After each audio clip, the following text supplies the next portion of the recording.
உனக்கென்ன மேலே நின்றாய் ஓ நந்தலாலாம்,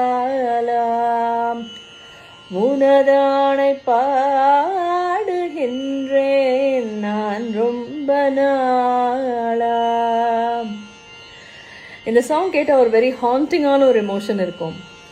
அது என்ன, இந்த பாட்டு வந்து சிந்து பைரவி அப்படிங்கிற ராகத்தில் பேஸ் பண்ணியிருக்கிற சாங். இந்த பாட்டு வந்து ஷிம்லா ஸ்பெஷல் அப்படிங்கிற மூவியில் மெல்லிசை மன்னர் MS விஸ்வநாதனோட காம்போசிஷன். இந்த சிந்து பைரவி ராகத்தில் தமிழ் சினிமாவில் எவ்வளவோ சாங்ஸ் இருக்கு. நம்ம இசைப்புயல் AR ரஹ்மானோட ஒரு காம்போசிஷன் கூட உண்டு, சங்கமம் அப்படிங்கிற மூவியில்.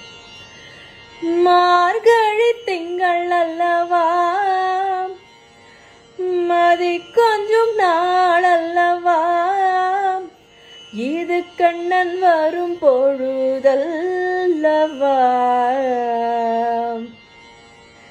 நம்ம இசைஞானி இளையராஜாவோட காம்போசிஷன்ஸ் கூட நிறைய இருக்கு இந்த ராகத்துல. One very popular song is கண்ணுக்குள் நிலவு அப்படிங்கிற மூவில. நிலவு பாட்டு நிலவு பாட்டு ஓர் நாள் கேட்டேன், மூங்கில் காட்டில் நாளும் படித்தேன், அந்த இசையின் ரகசியம் இரு உயிருக்கு புரிந்தது, இரு உயிருக்கு புரிந்தது, இன்று யாருக்கு தெரிந்தது. இசையில் கலந்து மிதக்கும் தென்றலே, இசையின் மனதை பார்த்ததில்லையோ. There's a very different composition.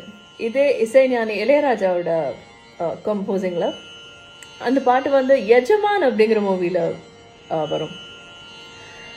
ஒரு நாளும் முனை மறவாத இனிதான வரம் வேண்டும், உறவாலும் உடல் உயிராலும் பிரியாத வரம் வேண்டும், விழியோடு இமை போலே விலகாத நிலை வேண்டும், என்னையாளும் யஜமானே, என்னையாளும் யஜமானே, என்னையாளும் யஜமானே, என்னையாளும் யஜமானே.